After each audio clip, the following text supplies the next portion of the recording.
हरे कृष्णा। तो आज हम चर्चा करेंगे एक बहुत ही नए विषय के ऊपर कि मनुष्य के अंदर कितने प्रकार की कमियां पाई जाती हैं। शास्त्र में बताते हैं कि संसार में जितने भी मनुष्य हैं सबके भीतर 4 प्रकार की कमियां पाई जाती हैं। वो 4 प्रकार की कमियां शास्त्रों में बताई गई है। भ्रम, प्रमाद, विप्रलिप्सा, कर्णपाटव।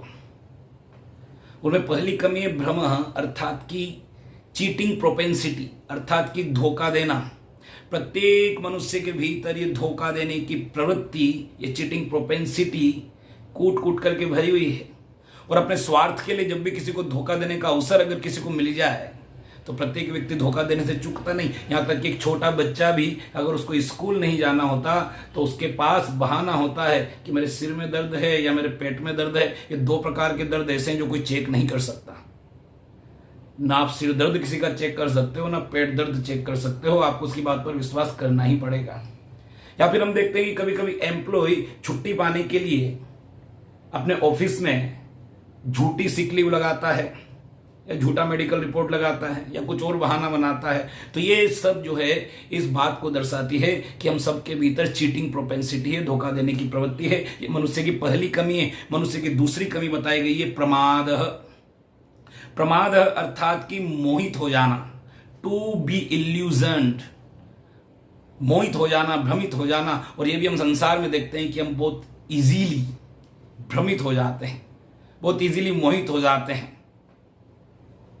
सिंपल सा उदाहरण अगर हम देखें, जब सड़क पर चल रहे हैं अगर चिलचिलाती धूप में और उस सड़क पर दूर हमें ऐसा प्रतीत होता है कि वहां पे पानी भरा हुआ है, वहां पानी होता नहीं है, उसे मिराज कहा जाता है, लेकिन हम भ्रमित हो जाते हैं, ये समझने लगते हैं कि वहां पानी भरा हुआ होगा। या बचपन में जब हम पढ़ते थे तो फिजिक्स की बुक में पढ़ाया जाता था कि हम कांच के ग्लास के भीतर अगर पेंसिल को डालेंगे, जो ग्लास आधा पानी से भरा हुआ है, तो उसे पेंसिल कैसी दिखाई देगी? टेढ़ी दिखाई देगी। वो पेंसिल टेढ़ी है नहीं, लेकिन दिखाई टेढ़ी दे रही है क्योंकि हम भ्रमित हो जाते हैं, क्योंकि हमें मोहित होने की कमी हमारे भीतर है। टू गेट इल्यूजन, इजीली भ्रमित हो जाना। इसीलिए संसार में प्रत्येक व्यक्ति इल्यूजन में है। ये इल्यूजन, इस इल्यूजन को ही माया कहा जाता है। शास्त्रिक भाषा में इल्यूजन को ही माया कहा जाता है, टू गेट इल्यूजन। तीसरे प्रकार की कमी जो शास्त्रों में बताई गई है, जो कि प्रत्येक व्यक्ति में पाई जाती है, वो है विप्रलिप्सा, गलतियां करना। प्रत्येक मनुष्य अपने जीवन में कभी न कभी किसी न किसी प्रकार की गलती करता है, चाहे छोटी गलती करे या बड़ी गलती करे। जीवन में पूरे संसार में ऐसा कोई व्यक्ति नहीं जिसने किसी भी प्रकार की गलती नहीं की हो। इसलिए जीवन के किसी न किसी मोड़ पर, परिस्थिति पर हम कुछ ना कुछ गलती करते हैं। चौथी प्रकार की कमी जो प्रत्येक मनुष्य में पाई जाती है वो एक कर्णपाटव, अर्थात कि अपूर्ण इंद्रियां। हमारी जो ज्ञानेंद्रियां हैं, हमारी जो कर्मेंद्रियां हैं, वो अपूर्ण हैं। 5 ज्ञानेंद्रियां, आंख, नाक, कान, जीवा, त्वचा, ये 5 ही ज्ञानेंद्रियां अपूर्ण हैं। आंखों के देखने की सीमा सीमित है। हमारी आंखें एक निश्चित सीमा में ही देख सकती हैं। विज्ञान की भाषा में उसको विबज्योर रेंज बोला जाता है। वायलेट से लेकर के रेड तक के बीच के जितने भी रंग होते हैं, नाना प्रकार की वेवलेंथ के, 380 नैनोमीटर से 700 नैनोमीटर की बीच की ही सीमा में हमारी आंखें देख सकती हैं।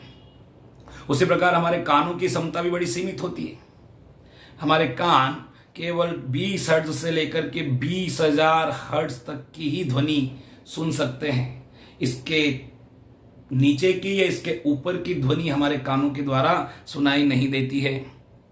तो इस प्रकार से हम देख सकते हैं कि हमारे सारी ज्ञानेंद्रियां भी अपूर्ण हैं। जब हम इतनी सारी कमियों के साथ मनुष्य आवृत है तो इस प्रकार की कमियों से मनुष्य जो भी रचना करेगा या मनुष्य जो भी बनाएगा उसमें हमेशा कमियां ही पाई जाएंगी। तो इन 4 प्रकार की कमियों के साथ आध्यात्मिक ज्ञान प्राप्त करना हमारे लिए संभव नहीं है, क्योंकि 4 प्रकार की कमियां रहेंगी तो 4 प्रकार की कमियों से पूर्ण ज्ञान कभी प्राप्त नहीं किया जा सकता। पूर्ण ज्ञान प्राप्त किया जा सकता है केवल और केवल पूर्ण सोर्स से, जो किसी भी कमी से आवृत न हो, जो पूरी तरह कमियों से मुक्त हो। और चूंकि शास्त्र अपौरुषेय हैं, शास्त्रों में कोई कमी नहीं होती है, क्योंकि शास्त्रों का सृजन या शास्त्रों की उत्पत्ति स्वयं भगवान से होती है। इसलिए पूर्ण ज्ञान केवल शास्त्रों के माध्यम से ही प्राप्त किया जा सकता है, ना कि किसी व्यक्ति के परसेप्शन के द्वारा, ना ही किसी मनुष्य के अनुभवों के द्वारा। पूर्ण ज्ञान केवल शास्त्रों से प्राप्त हो सकता है, क्योंकि शास्त्र अपौरुषेय हैं। तो 4 प्रकार की कमियां सभी मनुष्यों में पाई जाती है, चाहे वो मनुष्य कितना भी अनुभवी क्यों ना हो। इसलिए अनुभवों से प्राप्त ज्ञान कभी भी पूर्ण नहीं हो सकता है। पूर्ण ज्ञान प्राप्त करना है तो केवल एक ही उपाय है कि पूर्ण सोर्स की तरफ जाना पड़ेगा। और शास्त्र पूर्ण है, क्योंकि वो पूर्ण व्यक्ति, ओम पूर्णमद पूर्णमिदं पूर्णात् पूर्णमुदच्यते पूर्णस्य पूर्णमादाय पूर्णमेवावशिष्यते। क्योंकि शास्त्र पूर्ण व्यक्ति से, परम व्यक्ति से, अर्थात कि भगवान से उत्पन्न हुए हैं। इसलिए शास्त्रों के द्वारा ही पूर्ण ज्ञान प्राप्त किया जा सकता है। हरे कृष्ण।